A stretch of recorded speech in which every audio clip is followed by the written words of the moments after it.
welcome to one of many professional speaking series that we're going to do at Pepperstone, hopefully moving forward. This week, I've got exciting guests here. I've got two experienced traders, and I've got a great guy who's also going to host the actual session for tonight.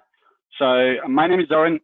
I'm the Senior Premium Client Manager here at Pepperstone, and with me, I've got the Head of Research at Pepperstone, who's actually going to discuss the markets and talk to our guests tonight. His name is Chris Weston. And also, I've got two guests here. One is Stacey Burke.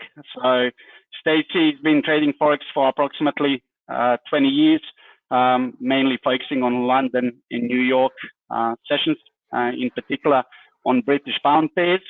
She's also got BA in political science, Doctor of Chiropractic degree in deployment technical analysis. So you probably would have seen Stacey. He's got his own YouTube channel as well. So I assume there's a lot of guests that are actually coming tonight from Stacey. So welcome to Pepperstone. And hopefully you'll be joining us in your trading journey soon. We've also got Pierre Anderson. Pierre is an experienced trader and well-known face here at Pepperstone for many, many years. I very much admire what Pierre does, and I'm actually very appreciative to basically attend tonight's session because he's definitely one of those guys that you can always learn something from him. So aside from his discretionary trading, Pierre also is an expert in EA, developing his own EAs, and consistently being able to profit from the market. So I think we're all actually quite lucky tonight to have him both here with Chris, and you know, please make him feel welcome. And at the end, we'll also have a quick you know, questioning session, Q&A session, which Chris is going to talk about. Just before I actually pass you on to Chris, I do want to actually mention a couple of things. So in terms of existing clients, welcome. It's an absolute pleasure to have you here. Just to let you know that obviously we are running exclusive offer. So for any existing clients that refer or bring additional you know, external clients, family, friends, or you know, any traders across to Pepperstone, you know, please email us, and we do want to actually reward you for those efforts. So we do, you know, referrals range anywhere from $200 to $500 per person. In terms of Stacey's clients, I just want to say a massive thank you for coming and joining one of those sessions. We also got an exclusive offer for you guys as well. So any prospective clients that come on board and sign up with us over the next 7 days will receive, you know, commission-free trading up to $700 in value or maximum of 100 lots. Now I'm going to pass you on to Chris, and he'll be speaking to our two guests tonight. So welcome. Cheers, Zoran. You can all hear me okay? We did good little sound check before. Yeah, my name's Chris Weston. I'm Head of Research here at Pepperstone. I've been with Pepperstone for a couple of years. I sort of focus more on global macro, and then I sort of work into what is the key themes and you know, put money to work when there's a sort of technical setup and price action and flow and get the risk management and everything set up. And I think I'm in quite a good position to talk to both Peter and Stacey about how they trade.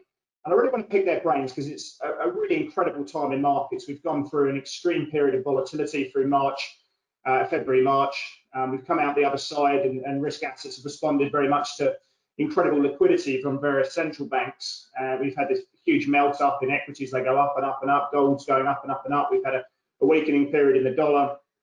But we've kind of come back to this period now where we're sort of at an equilibrium and a period now with potential uncertainty. So I want to really pick Peter and Stacey's brains about how they're trading this market, what they've learned. And I think, you know, hopefully some of you guys out there can take some of their life experiences and extrapolate them into your trading and hopefully learn. So it's going to be really interesting there as well. Yeah, I want to talk to. I'll talk to both Peter and Stacey. I'll start with you, Peter. You and I, yeah, we've sort of conversed for a year or so about markets. We spent time together on the road and played a bit of golf and talked markets. And you've got some pretty cool strategies. You traded both discretionary. You look at markets, make your own decisions, but also you've got a systematic strategy. But just for for the guests out there and the viewers in the room, why don't you talk us a little bit more about your approach to trading, what you're trying to achieve, your objectives with your trading, and the different styles of trading that you adopt? Yeah, thanks, Chris. Good evening, everyone. It's a pleasure to be on here. So yeah, just to share a little bit about, I guess there came a time where I wanted to take this seriously, so take it up to another level and trade full time. And so in order to do that, I had to change the way I was trading. I enjoyed just, looking at the market, taking a trade here and there. But in order to do it full time as your only source of income, I had to try and bank money consistently. And so that changed a little bit about how I traded, where I was more interested in some of the short-term strategy. And being a father who I've had 6 children, and not that they're all at home now, but in order to do that, I needed to work in the Asian session. I needed to get home and be a dad, be a father, and all that stuff. And I really had to work hard on how do you make enough money in that first session. It's the one that everyone says is the quietest, and it's difficult. Depending on your strategy, sometimes though, it's the most calm and organized, right? In some aspects. It's not always like that, but so basically I do trade on a short-term nature. I've traded daily charts, 4-hour, and at times I swing back to that. But for some time now, the last couple of years, from a discretionary point of view, I've chosen to trade short-term so that every night I'm clear out of the market. So I can go to bed, put my head on my pillow, and I'm at peace. Unless the trade has had great profit and I've locked in a nice profit, then I'm happy to walk away and leave it for the evening. But typically, from a discretionary point of view, it's about banking money constantly. I'm in my office here. I chose to do that a couple of years ago and take myself out of the home office so I thought I was going to be more productive. But there's too many cafes around, so I'm not as productive as I thought. But so I do that. I have a very simple strategy in how I trade. There is no secrets here. There's nothing complex about what I do. I think it's about having a consistency of simplicity to generate a constant income.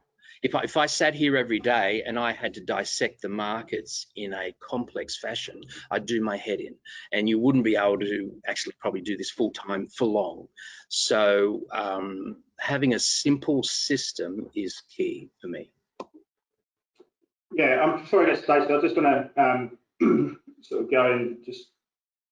I just want to bring up this slide here, just to keep the disclaimer, because there's everything that we say today is just going to be general in nature. If any of the guests or myself speak and give personal advice, please don't take it as personal advice. Everything we say is general in nature. It doesn't represent my employer, it represents my own view. So obviously, just take that into consideration when you're hearing this. It's not personal advice. It should only be considered general in nature. Stacey, let's talk to you about what's going on, your approach to trading. Similar to what we just asked with Peter, you've got also a very simple style. And simple's really good. I think Peter touched on it really well. And talk to us about your approach to trading. What strategies or strategy do you run, and talk to the audience about how your objectives there. Thank you, Chris, for having me on tonight, and Peter also for being here. We had a good chat the other day, and to Zorn for inviting me on. It's an honor to be here. As Peter said, I have children, and trading the markets for many years, trying different strategies, doing a lot of things right and a lot of things wrong. Eventually, you're forced with making a decision of either, making it a hobby or obviously focusing on the things that work versus the things that are interfering with you producing consistency. And so my approach, effectively, I just started dialing back to the things that I knew that were interfering with me being consistent and working backwards, and I guess deconstructing that and working back to how I was actually viewing the markets in live time and how I could, I guess, cookie cutter that so that I could reproduce that and duplicate it in terms of making it simple. So effectively, I base everything around that 3-hour window, an hour before the equity markets open and the hour afterwards, sort of observing that the British pound pairs in particular had a very predictable pattern of reproducing movements in terms of 50 pips. So the majors, the US majors, over the course of the week would give a really good trade, and sometimes obviously when they're in a trend in the daily charts and everything else, they would give trades. But in terms of the day after day, I found that the British pound pairs were very consistent in giving out of, I follow the 6 major pairs excluding the euro pound, that there was usually 1 or 2 really good setups in terms of just the basic ones that I was looking for. So instead of trying to trade every move, I, over time, through a lot of painful learning, I suppose, cultivated 1 or 2 setups that I identified with in terms of going long, in terms of going short, and then just trend trades that show up every week. And again, just making it as simple as possible so there wasn't a lot of analysis paralysis, and then just focusing on consistency. So, again, throughout that process, there was a lot of hiccups just in terms of learning where I was fallible and, where my own potholes were in terms of the mistakes emotionally, in terms of going to the market with separate from the technical aspects, and then just again peeling the onion back to make it as simple as possible, maintaining I guess the simplest approach so that I could just duplicate that, and then just focusing on scaling that up slowly, and then boom, just I guess doing the same thing over and over again. Yeah. Well, we're going to go through your process. I'm going to hand the screen over to you in a minute so you can show the audience what you do. I mean, there's no point in me talking it through. You're the man, so to speak. Yeah. But I just want to talk about the process, right? I think every professional trader, anyone who makes money, whether on retail, if they're a retail trader on a consistent basis, I've been in the markets for 20 years. I've worked in the retail derivatives industry for about 10. And I've seen clients that are consistently profitable, not just overnight successes, and also worked with some gun pro traders as well. But they've always got a framework, they've got a plan, right? So you're talking about how they get set up. You touched on it just a minute there, Stacey, but you're getting set up, how you're getting your mind right, how you're identifying trades, how you're managing, how you're assessing your risk. You can understand your correct position sizing, the trade management through to crystallizing the trade and learning from it. You've effectively got a process by which a framework and a trading plan which you adhere to religiously. So before I hand over the screen, I'll ask both of you, how long has it taken, Stacey? Have you got a process, a framework which you try and adopt time after time again, going through all those different facets of trading? And ultimately, is there one area of that trading plan that you think, yeah, that's the big part that gives me my edge? I am the edge, and I get my edge through that one part of my trading plan above probably other areas. I think so. If I was to, going back to how I started with trading, it was all based on end of day, and I always recognized, studied everything, profile, just classical charting, all these different things, but I always recognized that there was a weekly move in terms of a Monday to Friday cycle. And I didn't really, even as funny as it sounds, I'm a slow learner. Even after 15 years, it really didn't sort of come together until the last 5-6 years. And I guess, even though I'm on 15-minute charts and I'm trading each session, I'm really actually looking for the move of the week in terms of the low of the week and the high of the week sort of scenarios. And I may only be in, for a 50 pip move, but I'm always looking for that bigger range as it expands off of the low or the high. So one of the things that really, I guess, crystallized it for me was, separate from the timings and the high and the low, was the numbers. I really identified with these currency pairs working off of round number levels. And that, I guess, as I sort of explain, it's like an evolving organism. It's you're never focusing on one thing. It's all these things all at once, but it becomes a secondary unconscious competence because you just recognize the time of day, the higher you're at, the higher the low. Are you at numbers? Are we in an up move, a down move, that sort of scenario? But the numbers are really, even on daily charts, I still look at quarter levels in terms of 250 pip increments for support and resistance. So. Yeah, fair. And Peter, over to yourself. I mean, talk to me a day in the life of Peter Anderson. So, talk to me about the process that you follow. If you've got a process that you follow from start to finish, the different facets, and is there one part of that process which you think, you know what, this is the bit that gives me my edge. This is where I get my positive expectancy from the market. Yeah, sure. I typically for me, and I know it's an old cliche about top-down approach, but I'll always want to get a vibe for what's happened overnight. So I'll often look at the data calendar and see a few red flag events. Did that actually shift direction? Was there a trend change or a bottom caused by that? So that today, as I'm trading it, I can have some expectation or understanding of it. So that top-down approach, looking at key price levels, have always been important to me. I know on 4-hour charts, daily charts, if there are certain price levels that are closed above or below a certain level, it's just a bit like opening, not always a floodgate, but there's a leak, right? And now it's going to run. It's going to run somewhere, and that's the beauty of it. We don't know how far it's going to run. The market will do whatever it's going to do. But I've identified that if it does that, I want to be looking at this on my smaller time frames for an entry point. And so I'm typically going through big picture. I've got a whiteboard that I often write on. I've often said to people, and so on that 15-minute chart, I'm looking at, and this is going to sound interesting to Stacey only because he just said it, and I can show you all my charts. I've physically drawn 25 pip increment lines. And if I'm going to trade on a 15-minute, I'm interested in the relationship of price around those lines because they're either rejected or they are embraced. There's liquidity that hits them all of a sudden, and that could be to sell off and reject that price level or come through.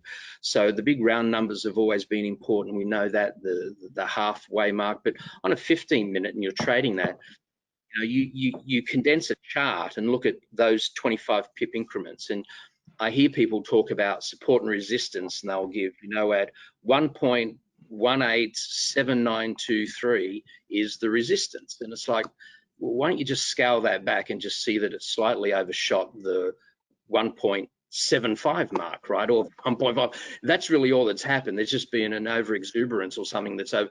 Most of the time, though, you'll see it stop quite nicely in those shorter time frames. So I'm looking at those relationships because that tells me the psychology around the mindset of those that are choosing to trade that currency pair. And likewise, the market at the moment here in the East Coast will start at 7 a.m. So I won't touch it till about 8 o'clock. And even then, I'm not touching it till it's a bit later. But sometimes you do see quite some good movements early on. But I'm looking at, let's say from 7 o'clock, I'm active, at least analyzing or looking. Whether I'm trading is another matter. But between that 8 o'clock, let's say, and 12 o'clock mark, I'm looking for trades and in that short-term nature. Come lunchtime, I'm either going to go off and do something else that I have to go and do or would like to do. And then I'm looking at the markets again from anywhere from 3 o'clock onwards, again, leading up to the London Open. I'm going to, you're going to see a little bit of activity maybe from an hour beforehand, and sometimes I'm interested in looking at that. I'm certainly aware of it and aware of any of those data releases that are coming up that may interfere with or impact what I'm looking to do. Yeah, I've drawn up this chart. I hope you can see it. It's the Bloomberg chart, and what we've done here is we've looked at a session map here. So I'm sort of trying to talk to your point here. I think this is a really, really interesting point. If you're trading as a second income, or even if you're trading full time, in which you guys have talked about, you can't be in front of your screens the whole time. And depending on your strategy, and depending if you like that higher volatility, if you like that intraday range, or if you like less pronounced moves, what we can see here is the blue boxes represent the Australia Tokyo session, and then you've got the red or pink boxes which represent the time in the London session, and then you've got the green box which represents the New York session. Of course, there's some overlap in there as well. But Stacey, you're a guy who trades the pound, and I think it's really interesting there because you can see typically, if we go slightly further in, I've got this on a chart, but you can see the pink box is where you've got the London session. Generally, where you're getting the big range, you've got the blue line here, the blue box, which is, as I say, Australia, Tokyo, and that's more reactive. So the big move happens in London, New York, and we're sort of in our hands consolidating through Asia. And that makes sense, right? You've got the London fix, you've got the London traders coming in, the large portion of FX flows goes through the London sales desks and desks there. But in terms of when you're trying to identify that period, and you talked about having that sort of 3-4 hour period when you're trading around the London equity market, how much does that session map mean to you when you were trying to cut your craft and you're looking at those, because you can't be in there 24 hours a day, you're looking at the different sessions, and how did you come up with the idea of trading that period of time? Well, essentially, again, piecing together some different concepts, and then obviously through sitting at the screen and just trading these pairs, often what you'll find is if there's a move in Asia, again, Monday to Friday, we're looking at a cycle, maybe an up week, a down week, but they'll typically, Monday, Tuesday will, in a large majority of the cases, give a high or a low for the week. And Asia, depending on how it trades, if it's a reasonably tight consolidation, sort of represents to me that at that point, if London breaks out in the open in that 3 hour window, we will be looking at possibly London putting a low of the day or a high of the day in place. If it goes to an extreme outside of that range. So again, if Asia goes sideways, London may put in a low and then move, and New York may put in the high, or London may again trade from side to side in Asia, and then New York may do the same and then eventually reverse or close out off of the high or off of the low. Typically, again, depending on the sort of week we're in, we could be in a range bound week, we could be in a week where they drag the market down before reversing it, Wednesday, Thursday, that sort of thing. This is a payrolls week and BOE at the same time. So we potentially may have seen the peak formation lows put in place yesterday, and then the market working back down into them yesterday before reversing, and then BOE taking them higher. So we may see New York go back down and pull it back down tonight before we see it continue tomorrow with New York. So I guess essentially I'm always working off of the highs and lows. Asia, as Peter mentioned, can offer some good opportunities, and I typically find that Monday, Tuesday, Asia will often offer maybe a peak formation in one of those sessions, locking in the low or locking in the high of the week before it reverses, and then we may get the trend trade on a Tuesday or a Wednesday, that sort of thing, taking the market in the opposite direction. Well, I'll tell you what, Stacey. Let me pass the screen over to you, because I think we've heard a little bit about your strategy. I think there's a few people who are pretty keen to see it in principle and see it in action. I think there's a couple of people that said, how do you avoid buying and selling the high, like buying the highs and selling the lows, that sort of stuff. So let me. Okay, can you see my screen if I click that now? Yeah. Okay, so if we bring up the pound, can you see that okay, Chris? Yeah, I can see that. That's good. Yeah. Okay, so we're looking at the pink line here represents our Monday. So we can see that the blue box is our 3 hour window in Asia. The pink box is our London box, and then of course the yellow box is the 3 hour window around the New York session. So we've come from Friday's high. The market's worked its way down. We basically traded inside of a 25 pip box. They've hit the stops on the downside. They've hit the stops on the upside before dragging the market lower. And then New York's reversed it back. And typically what I find is that they will always go back and make sure that any of the trades that are in profit will get stopped out either at break even or for a loss. So we've worked our way back down on Tuesday, where Asia was a tight range. They expand the range off of round numbers in that 3-hour window before dropping it down and then going back down to the low of the week. They've pulled it back up inside, gone into our consolidation in that tight Asian range. And then as the Europe-London opens, they expanded, they hit the stops, and we've come outside of that low of the week and broken the previous high of the day on Tuesday to work ourselves back into, I can't see if I can just lower this.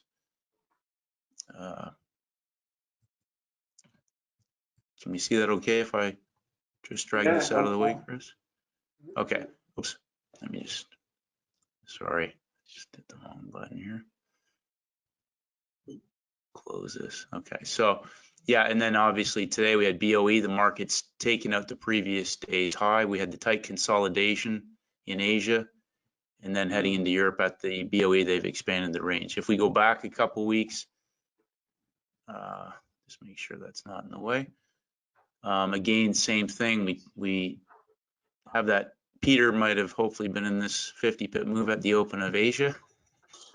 They paint a structure. We get a bigger structure. London was inside of the Asian range on this particular day, but again, we had a breakout pullback and a continuation, and then of course New York extended that range and pulled it back.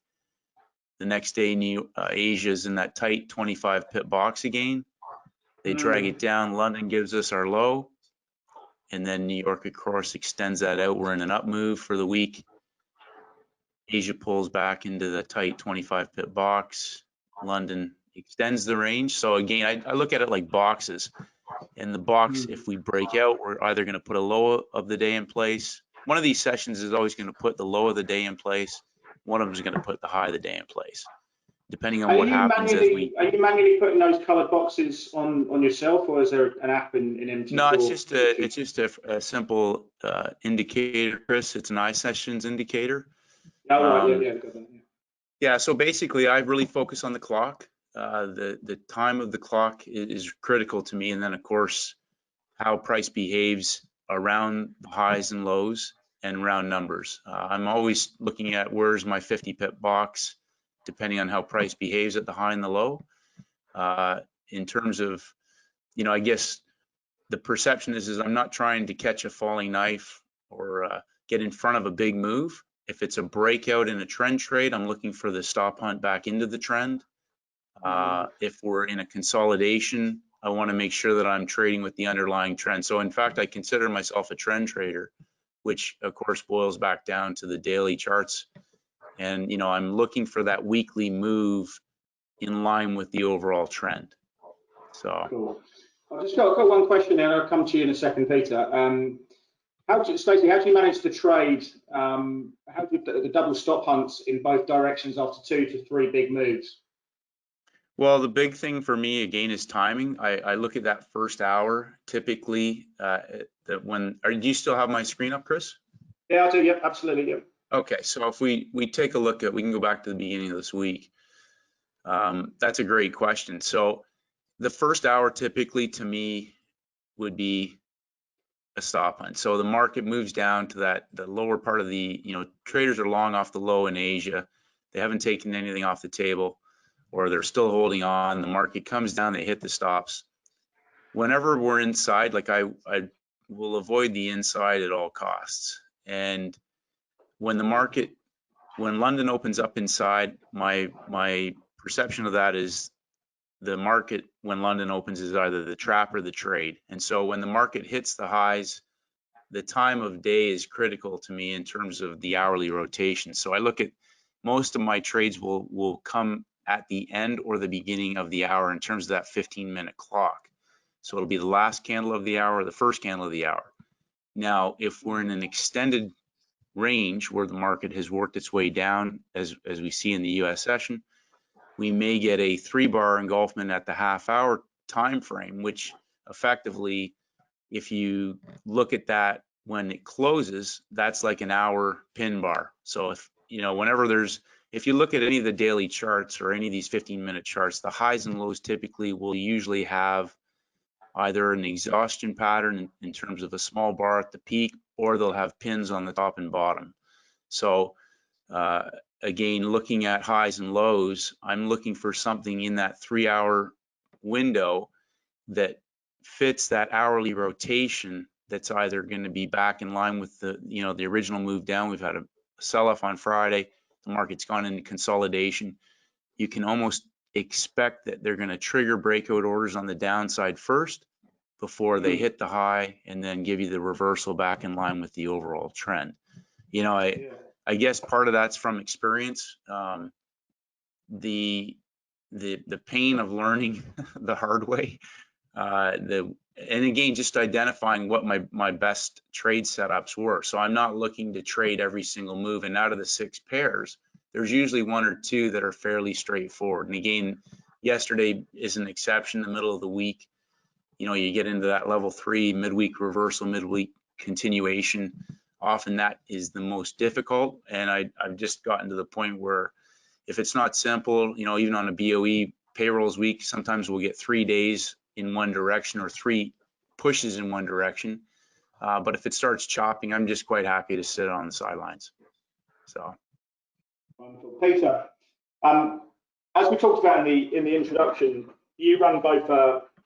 You trade both discretionary, you make your own decisions, and you've worked on using expert advisors for quite some time. I want to ask you 2 questions. The first one, when you're looking at this system from Stacey, are you thinking of ways that could be automated in any kind of shape or form? Was that ticking through your mind? Is that something that could happen? It wasn't ticking through my mind. Obviously, yeah, look, EAs are terrific in some aspects, and in other aspects I think they can be a bit of a trap. You go searching for the Holy Grail and you just keep searching, and you never find it. For myself, because I'd already traded for some years, I wrote a brief of what I was looking for, and I found somebody who made a profession out of writing MT4 code.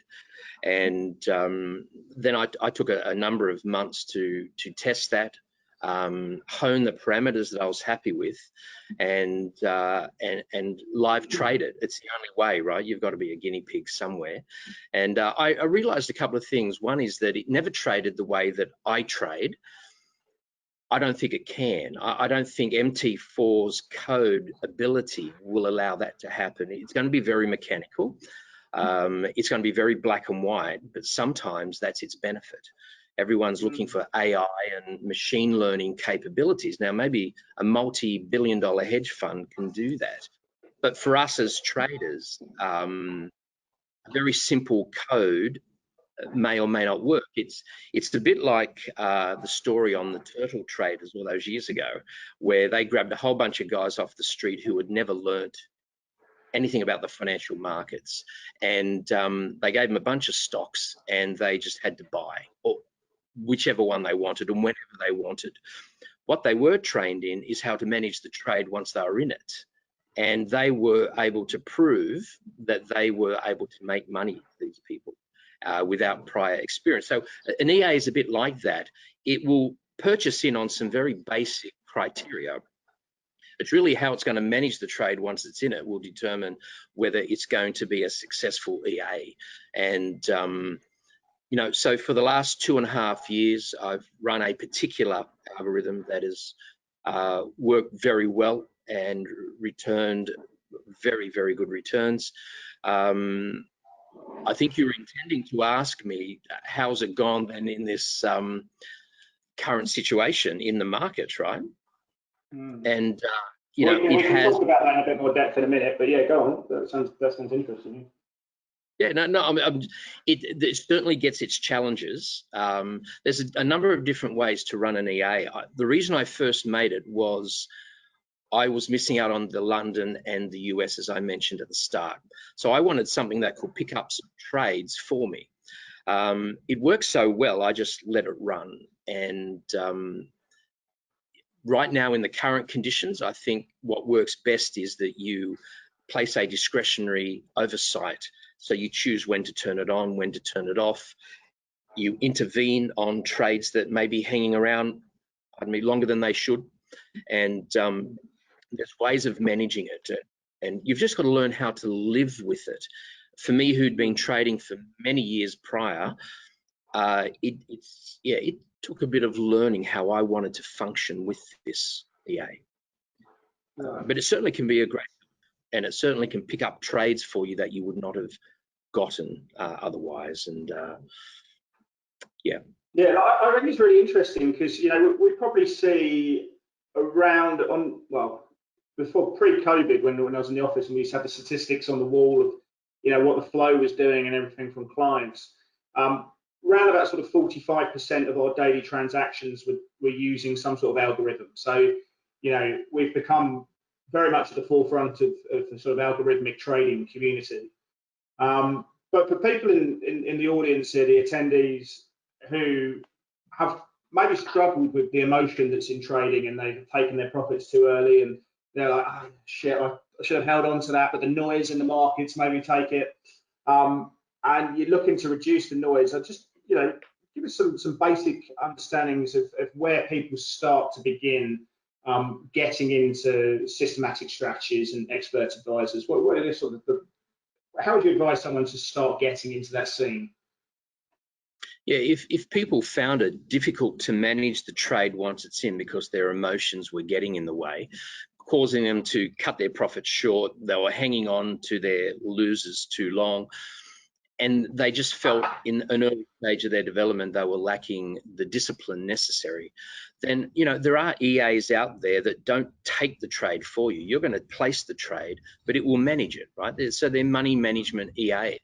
And you can set stops and profit targets. You can have it close percentage of your trades out at certain points or levels. And you can take that trade and actually move on and look for another trade, knowing that you've got a stop in place, but you've also got trailing capabilities if that's what you want to do, and it can look after that trade. Yeah. So there's ways you can use EA in a very manual fashion or a total autonomous, which is a little bit harder and a bit more difficult. Yeah, Stacey, I won't get you into the systematic strategy, but going back to your strategy here, I'm really interested. I mean, you may have touched on it a little bit, but I want to ask two questions. The first one is when you're entering a trade, when you've got that high conviction setup that you like to get involved with, how are you getting out of the trade? How are you exiting? What's your stop loss, and how is that stop loss determined? Do you use things like volatility and various factors? How does the risk aspect of the trade really work here? Well, typically on these pairs, because I'm trading off of the numbers, the risk is pretty much, usually when I'm looking at a high or a low, I'm identifying the number levels right away. So I'm going to try and get filled at or near the numbers based on when that trade entry criteria presents. So I may get an engulfment or some kind of sell high or buy low pattern, and I may fight for a better fill in terms of holding and waiting for the market to come back and retest that original entry and getting it at the numbers.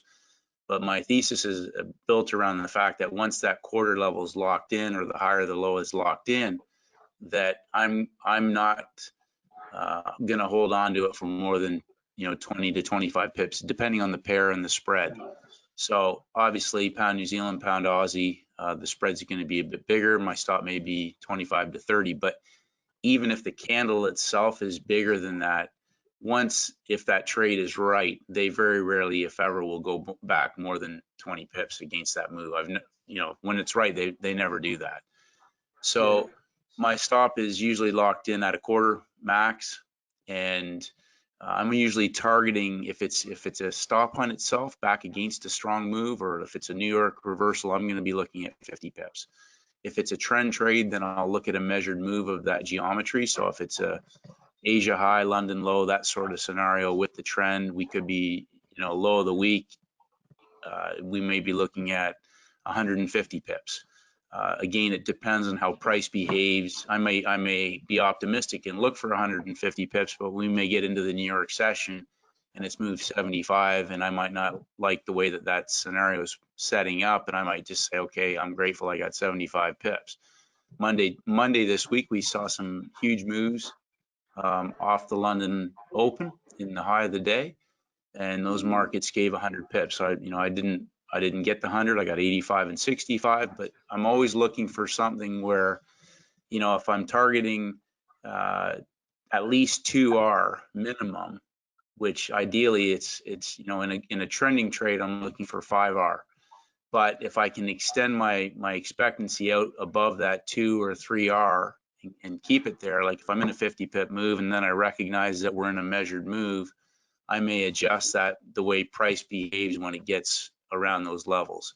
But typically, if it's a reversal trade or something, 50 pips. But if I get to the high or the low of the day and that market's at 40, and it spends 30 minutes there, I may just get out at 40 and say, look, because they will typically, hit stops and they may not go the full range. So I'll look to lock that in, but it's usually a minimum of 50 pips. So I love that strategy. I mean, I think when people are getting into trading, they're always just so focused on the win-loss ratio. I've got to get 100% of my trades right, and that's when people end up taking their profits way too early. People are so hell-bent on being right, because as humans, we're always told we have to be right all the time. Unfortunately, in trading, that's not the case. You don't have to be right all the time. But when you're approaching a trade, with a minimum of 2R, you can get 33% of your trades right, and effectively, if you're hitting those profit targets on a consistent basis, you're going to make money. Obviously, if you're trying to let that profit keep going, which your strategy does, then your chance of making money just increases all the time. But let's talk about the emotion though, because if you've got that risk reward, your positive expectancy goes up significantly. So it's a great way to trade. Not enough new clients do that, and that's when you're targeting and letting it trying to reach that 2R or 2.5R or whatever you're going for is really interesting. But when you started out, and really common amongst sort of retail trading communities, if you have a loss, if you end up having 2 losses, and it's just not working out, what do you do to get your mindset back in play? Is it just you trust your system so much that it's just like, it's not working out for me, the next trade's going to be a good one? Or, what happens if you have a series of losing trades? Do you start doubting yourself, or you just trust the system impeccably? Well, I should add into that on the losing trades, I will say this, and I'm sure Peter can attest to this. Yeah. I usually know before it hits my stop if I'm wrong, and I don't hold on to it anymore. It's pretty easily recognized when you're right. These trades may come back a couple of pips against you, but when you're right, they don't typically hang around, especially if it's a stop hunt, they move very quickly. So, and part of the reason I like to trade that way is that I don't like to sit through a lot of heat. In terms of recovering or handling losses, I can probably speak for hours on that, Chris. Losing is, you have to become a very good loser. And when I say that, losing doesn't mean that you're a loser. You need to be good at losing in order to make money. And I had to learn that the hard way. Blowing up accounts, just, again, I probably have a very high win percentage, even when I was losing money, because I would blow out my account on 3 or 4 trades. And that's when I told Peter this story the other day. My father said to me a few years ago, 7 or 8 years ago, he said, it's time to, pardon my language, shit or get off the pot. And what he meant by that is that if you know what you're doing, then focus on what works and quit doing the stuff that doesn't work and doing damage to you. So taking a losing trade, again, filtering out stuff, instead of trying to trade every move in the market, I'm looking to focus on the 2 or 3 high probability setups now, and I've learned that the hard way. So yes, I still get losing trades, but I'll usually get out of that trade and train myself now to flip easily and get in the right trade, which, you know, again, I will, there's two types of trading scenarios. One is there's trades that I have strong conviction on, but not willing to put a lot of risk on in terms of, you know, I guess my risk is usually fairly tight, but there's certain trades that when they're set up and they move and they behave properly, I'm prepared to put more risk on. And what I mean by that is that those markets move quickly. So my downside is usually tightly controlled, even when I have larger size there. And again, I've learned that through, you know, painful experiences, counter trending, strong moves, trying to counter trend a strong market. There are certain days that they're all in days and they do not come back. And those markets, those are the days where traders can make a lot of money. So you don't need, you know, and usually there's not very little heat on those days. So in terms of controlling risk, getting through a losing patch, if I'm in a losing patch, it's something that I'm doing. It's not the market. It's something that I'm doing. I'm either over trading, I'm over leveraging, I'm not sticking to my process, as we talked about, and that's why, you know, effectively, and I'm sure, again, Peter spoke to this earlier with the EAs, I've almost tried to design my process thinking like a computer, and that's based on all the flaws that I know that I have. And it's easy as a human being to, you know, want to hold on for more, want to get out too early, want to hope that the market is going to, you know, come back, you know, hold on to a loser, averaging into a losing trade, all the things that will effectively, that's not part of the business of trading. And, you know, I think that was a big mind shift where you start to look at trading. You know, I joke around, if I worked for somebody, I would have got fired several times over. So you're wearing a lot of hats. You're the risk manager, you're the trader, you're the trading coach, you're trying to manage the psychology, and effectively you just either walk away and you quit, or you have to sort your own stuff out and have solutions in place to protect you and ensure that your business grows and continues to survive. So yeah, I mean, I think one of the most underrated parts of trading in the process is the actual constant continuous improvement. The idea that, you know, you actually take time at the end of the week to go through your trades, what worked, what didn't work, obviously cut back on stuff that's not working, and try and do more of what's working. Actually spend quality time to review and actually hone in on where you get your edge. I want to touch with Peter a couple of questions that spring to mind, and I'll touch you with you, Stacey, because we're answering some of these questions as we go along, so that can eat into our question time as we go along. I don't know, Stacey, can you bring up the US 500 daily chart on that? Are you able to do that for me? The S&P? Yes, please. Yeah. I want to touch, Peter, before what Stacey's doing now. I just want to touch on this idea of you mentioned it earlier, but just this idea of the sacrifices that you may have gone through when you went from an amateur trader to a professional trader, someone doing it full time. You know, there's so much stuff that's going through your head. You know, how much money I need to make to pay the bills. Tell us about your experience. I know there'll be a few people in the attendees here who want to make that jump up from being an amateur trader to doing it full time. Yeah, tell us about some of the sacrifices you had to make, the considerations, and some of the lessons that you learned along the way. Yeah, sure. I started in this in 1998.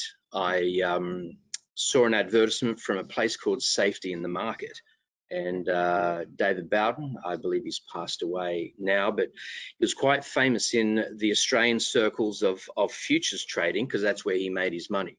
And he was a swing trader, and back in those days we had to learn how to plot. We didn't have, or there were computers, but there was no programs that I had access to. So we plotted it on graph paper, and you learned to get a feel for how pricing works. So you get your end of day data, your high, your open and close, and your high and low, and you're plotting that. It was a very slow process just to watch this, and but you did get a feel for how price moved. That gave me a real love for technical analysis and just the belief that, you know, and it's something we hear a lot of people say. I think it's true. A lot of the fundamentals that we see are reflected in price. Of course, yeah. And if we can learn to read the chart, so I did what a lot of people do. You start complicating your chart, right? You start throwing every indicator under the sun on the chart, and it just looks like a big mess. And I sort of word it like it's a journey where you start here, you're looking for the secret, and then you realize there is no secret, doesn't exist. But on that journey, it was necessary for you to learn that so that you could come full circle and end up having a fairly straightforward chart, but you now in sync with the feel of how the markets are moving.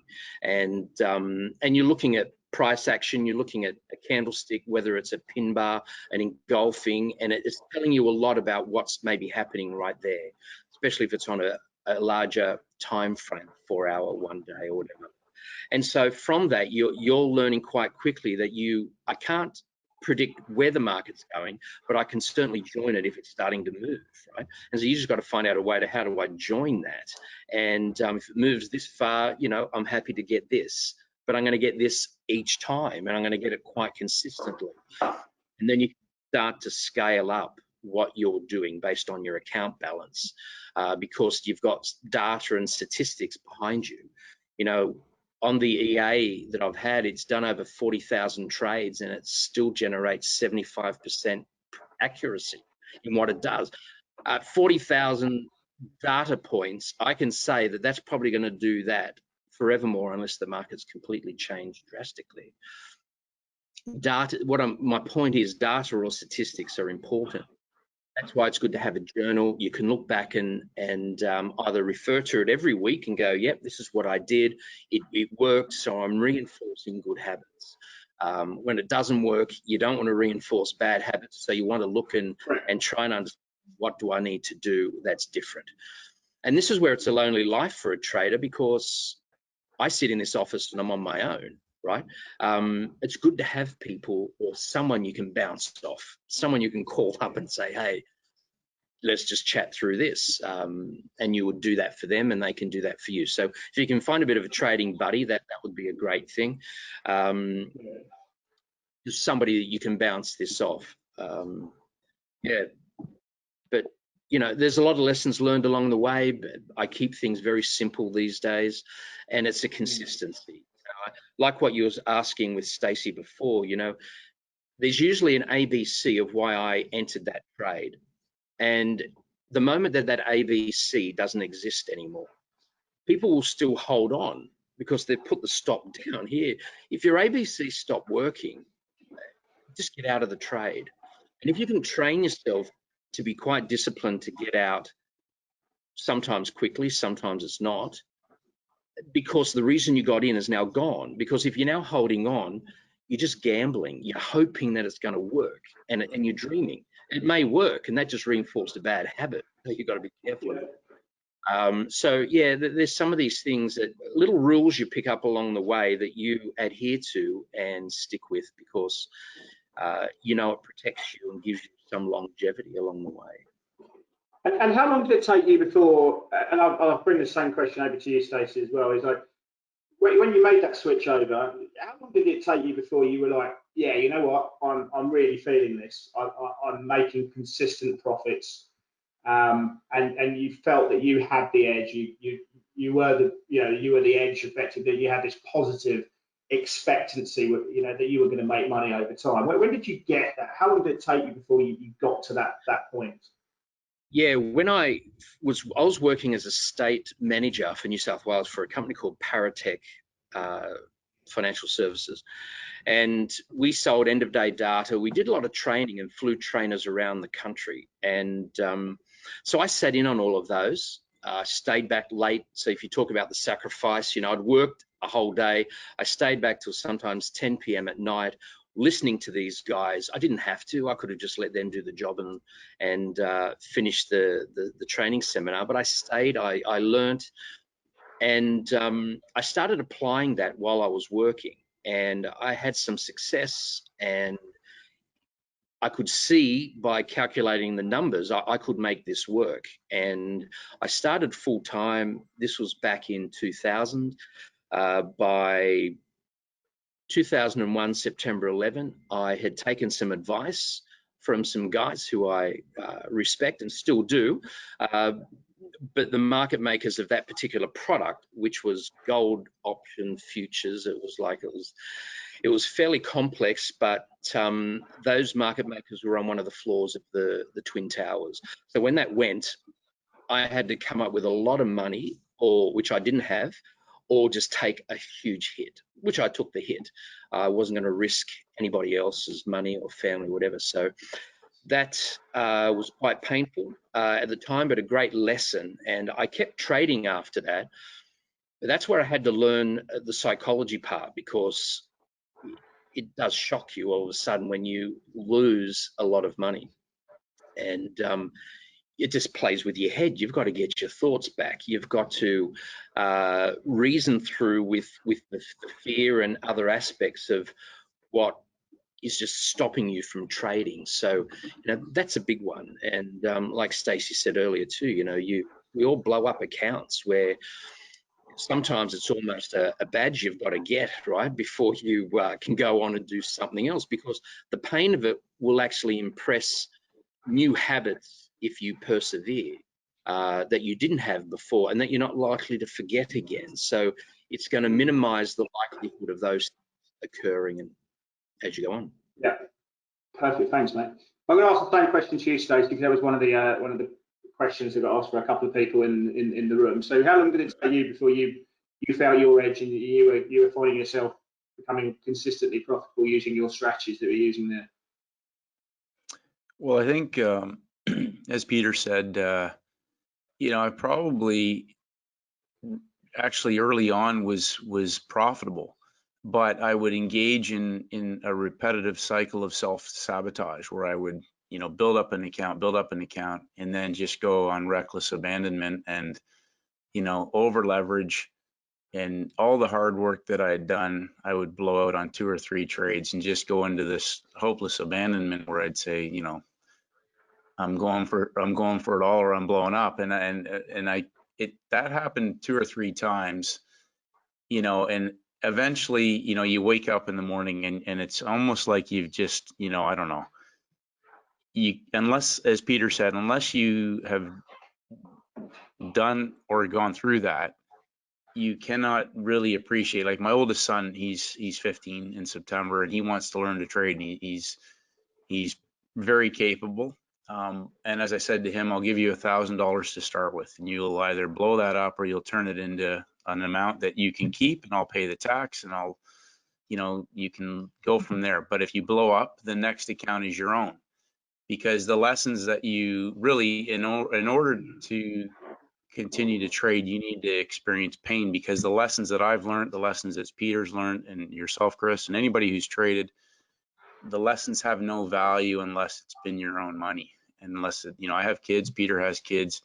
At some point, when you're young and single, or young and married and no kids, losing money doesn't have I was in healthcare, I was making a great income, so losing some money didn't bother me. Well, it bothered me, but it didn't have a great impact on my life. But I'm 51 now, and I also recognize that what you're doing, if you're in the market, are you just there as a hobby? Are you gambling? I'm looking back at my trades and I'm going, well, was that actually part of my trading plan? So I would have this great trading plan. You work hard all weekend, and I love this, because I know most retail traders do this. They work their butt off all weekend, they review the charts, they review their system, and then Monday comes around and they throw it out the window and they do something completely different. And I know I've been guilty of that several times. And then by the end, you take some really, just piker trades that aren't even part of your process early in the week, and then just by luck you get a Friday reversal and you wipe out all the bad stuff, and you get back to break even, to high water mark, and you think, why didn't I just do that in the first place? So yeah. I think eventually, for me, I come from a sporting background. Losing isn't an option, which is a bad attitude with coming to trading, because it took me a long time to get to train myself to, I suppose, just be a silent observer of my own behavior and recognize that you don't have to hit home runs every single time. You can bat singles. And it's funny because the home runs will come along on their own and the singles add up. And so when if you do everything right all week and then on Friday night you blow out your account, I mean, that's a long, painful 2 days to reflect. And, your wife's wondering what's going on. The kids are saying, what's wrong with dad? That sort of thing. Whereas now, I'm looking at this, you look at it from a different perspective. I'll just tell a quick story. 10 years ago, a patient said to me, they just started a brand new company. They were meticulous about procedures and everything. And he started a bamboo flooring company. And he said to me, I know very few people who actually give 100% to what they do to the best of their ability. And I never forgot him saying that. And I apply that to trading because trading, trading itself is very, very simple. Like Peter said, you could have a simple strategy, and how it's managed can determine, how well how much profit you can make. There's really only two things in trading: how much you win and how much you lose. And so if you can manage those two in terms of controlling your controllables, you have a chance. So then obviously you have to have an edge. And eventually I recognized that I was the problem, and the trading itself was not the problem. It was me. Because the trading application is fairly straightforward. If you can turn it on and turn it off when the conditions are right, I had to go to work on myself, and that's when I sort of realized, okay, it's time for you to get your stuff sorted. I wasn't going to walk away from this. I knew I was going to persevere, as Peter said. So I had to make the decision to either rectify my own behaviors and stick to the simple stuff that worked. Just focus on what works and be patient. And sure enough, if you can scale that up and manage yourself, you have a chance to achieve the goals that you're after. So, and that's an ongoing process. So. We've got a few more questions. I'm cognizant that we've gone over our hour, so let's if we can try and do these rapid fire, and so to speak. One back for you, Stacey, here from Vincent. He's asking me if you can show him his entries, if you can show some entries on your 12 candle method. Absolutely. I'll bring this other London pairs up. Can you see my screen, Chris? Absolutely, yeah. Okay. So just bring this.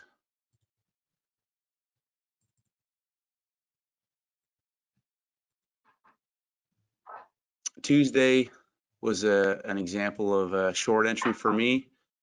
The market took out the stops in Asia and then went up in London and hit the high of the day, the high of the week at that particular time. I sort of had a feeling this peak formation may have been possibly a trap, but I was more concerned about how price behaved in the last, as it got up to the high of the day, in the last candles of the London hour all stayed inside of the wicks at the high of the day. We got the engulfment. I shorted that trade. As it came through the low of the day, the large candle continued as a large candle. So originally my target was 50 pips, but I extended that out a quarter, but I added in the spread in case the market pinned down to the numbers, the round numbers, and pulled back. And that trade produced 85 pips. The other trade that I had was on the pound yen. Again on Monday. So we had a peak formation that was in Asia. I used the 3-hour high-low as my criteria and looked at this as a peak formation high inside of Friday's peak formation. We had just to interrupt, mate. Just to interrupt. We've got another question while I'm here. It sort of works quite well. The yellow bit, just the yellow box, that represents the London session. That's New York. The pink is London. Okay, thanks. Sorry, keep going. Sorry. So they broke out in that first hour, which again, typically, I don't look for the trade in the first hour unless it's like an extended high of the week where they've gone up 3 levels in one direction. So this particular day, they went up 75 pips before pulling it back and going into consolidation. So I look at this and I call that a type 3M formation. So it's at the low of the day. They gave us a double peak at the low. They broke out and pulled back into the round numbers and gave the pin bar entry at the end of the 12 candle window. And what I will typically do, so again, with something like this, instead of just targeting 50 pips, I'll drag my, it's a fib tool, but I just put 100% expansions into that range and I'll target 2 times that range. But again, in this particular case, this market extended out, but I took my target at 5 pips off the round numbers. To give you an example of a trade that didn't play out as well, yesterday on the pound Swiss.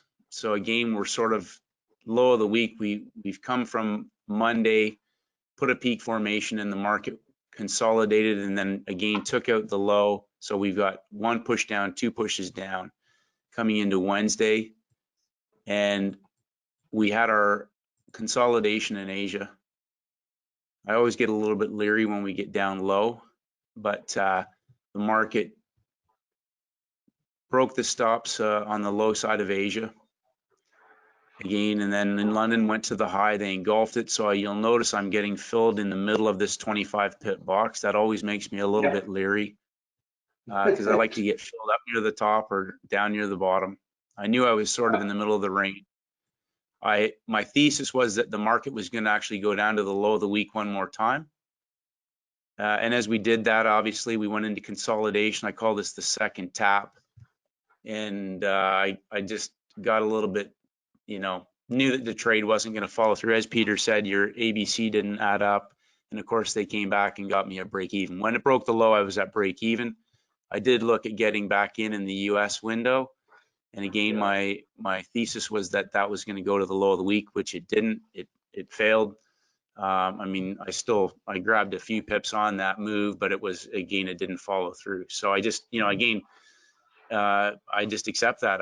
I'm quite happy to know that there's going to be another move. And, in the old days, I'd hold on to that and I'd probably still be holding on to it. So now I'm just like, when it doesn't go, I'm done. So. Yeah. That's great stuff. And I've got a fair bit of feedback from Maria here. Great lesson for your 15-year-old, Stacey. No pain, no gain, as they say. So I think that was related to one of your previous points there. Peter, got some feedback here as well from Gene. He said he started with David Bowden in 1996 and moved to Forex in 2007. He's the guy that you were talking about earlier. It's been a fantastic journey. I've been trading Forex full time since 2007, supplementing my retirement. So it looks like someone else has done quite well. Similar sort of journey that you may have been on. But I think obviously your job as a trader is to survive that first year. And I think once you get through, your chance of making consistent profit goes up exponentially. Getting through that first year and survival is your first job, I guess. If you've got someone who can mentor you and help you out and give you some instructions, I think certainly about how to manage risk, I think is really important in that situation as well. I just want to ask Peter as well. Like, I know you trade a lot of FX. Do you ever get involved in index trading? And one of the guys here wants Vincent's talking about, do you use volume at all, volume profiling when you're trading indices, specifically the US 500 in this situation? Yeah, that was to me, that question. Yes, yeah, exactly. Look, at the moment, I just trade the FX pairs that I've put aside. In the past, I've traded indexes, stocks and all of that. But at the moment, I keep it pretty straightforward with FX. So I can't really help out there on those indexes. No, that's cool. That's cool. Yeah. All right, cool. Will the recording? Yeah. So this is being recorded now. Anyone who registered for the webinar will get this sent automatically out to them. So that's going to be no problem. And if you're watching this, if you want to watch this for a second time, then that will be sent out to you automatically. I have a question for you, Stacey. Here, what portion of the sessions are the coloured boxes? I think we've covered that one. Do you want to just quickly go over that one again? What portion of the sessions are the coloured boxes? Those 12 candle windows are 15-minute charts. It's 8 to 11 p.m. for Asia. That's New York Eastern Standard Time. So that's an hour before the equity market hour and the hour after. And then the same applies for London. That's 2 a.m. to 5 a.m. New York and 8 to 11 a.m. New York. So effectively an hour before the equity markets open and the hour after. Cool. For each session. I don't know. So, I think that's clear. Zoran, are you in the room? Are you still with us? Yes, I am. Yeah, I'm still here. Yep. Cool. Yeah, nice one. I've got a question which I can't answer. It's does Pepperstone offer virtual? This is moving on. Does Pepperstone offer virtual server for automated trader? And what's the minimum amount? Yeah, yes, we do. Yeah. We can look after you in that sense in terms of the clients. We've got a VPS that's basically next to the New York Stock Exchange, so it's quite reliable and quite fast. All we need is actually clients to get in touch with us. So what I've done is basically provided my email address at the bottom in the chat, and hopefully the clients can see that, or all the attendees. If you want to email me personally, I'm more than happy to help you out in that sense. And for everyone else, if anyone's got any questions, I've got my email underneath. Feel free to email me directly, and I'll be helping you out as much as I can. Cool. I've got another question here from Grant. Grant wants to know what pairs Peter and Stacey trade. I don't know. I can answer on behalf of Stacey. It's cable, pound against the US dollar. But Peter, any? I know you take quite a few, but is there any ones that really resonate that you've got a really strong relationship with? Yeah, I guess in the Asian session, I'm obviously looking at the Aussie dollar. I look at the pound Kiwi, but that's probably the only one with a Kiwi in it. Kiwi's never given me that much success outside of that. So I'm looking at I've got another chart behind this laptop here. So that's the Aussie USD, the Euro CAD, the Euro Yen, the Euro USD, the Pound Aussie, the Pound Yen, the Pound Kiwi, the Pound US, and the US CAD and the US Swiss. So they're pretty common. Do you want to take control of the screen for a couple of minutes and just show us like how you would maybe trade one of those pairs during the Asian session? Yeah, unfortunately, my screen is not attached to this laptop that I'm looking at right now. Yeah, fortunately, but yeah, it's pretty sure. I'm very big on currency strength. So there's a lot of strength meters out there. Some are good, some aren't.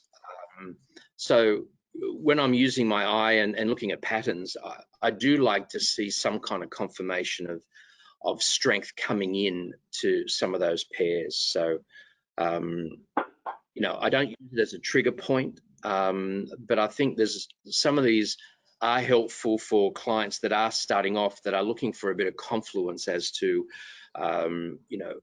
what am I looking for that's giving me confirmation here that what I'm seeing is most likely to work out. So I'm happy to share those things with clients, though probably not in this forum, probably in a different one that could take place. Cool. Well, I'm going to wrap it up because we've gone about quarter of an hour over time. I'm sort of cognizant that we're getting into the later stages of the night. I'm also cognizant there's still a few questions left. So if anyone is really keen to have them answered, get in touch with Zoran, or you can get in touch with me. My email address is chris.weston@pepperstone.com, or you can look me up on Twitter. If your questions haven't been answered, which I can see there's still a few in the room, we can put them in front of Stacey or Peter and make sure that they give you an answer. So apologies if you haven't had your question answered. We try to get through as many as we can, but obviously in the short window we've got. So if you've got questions, drop us an email. We'll be happy to answer those. If you've got questions about trading with Pepperstone more broadly, if you're looking to become a client, Zoran mentioned the refer a friend bonus and the deals we've got at the moment for people who come on board as a result of this webinar. Obviously, reach out to Zoran or myself or one of the guys at Pepperstone. We'd be happy to facilitate that, of course. But of course, if they've got any questions around trading or trading with Pepperstone, that's what we're here for, trying to make your life easier and obviously facilitate what's going on in the markets, because there's been some great opportunity. And I hope You've learned a lot from the two guys today. Both Peter and Stacey, a wealth of knowledge.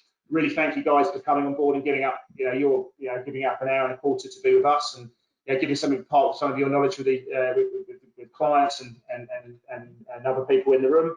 So I really appreciate you coming on board. I really hope we can have some more of these chats again, because I've learned a lot from you, and I think hopefully everyone else has as well. So thanks very much. And as I say, the recording will be available to everyone. It will be sent out automatically. But if we can do anything, just drop us a line. So thanks on behalf of Pepperstone. Thanks very much. Thanks, Chris. Thanks, Peter. Thank you. See you. Thank you, guys. Take care. Thanks, Thanks, Zoran. Zoran.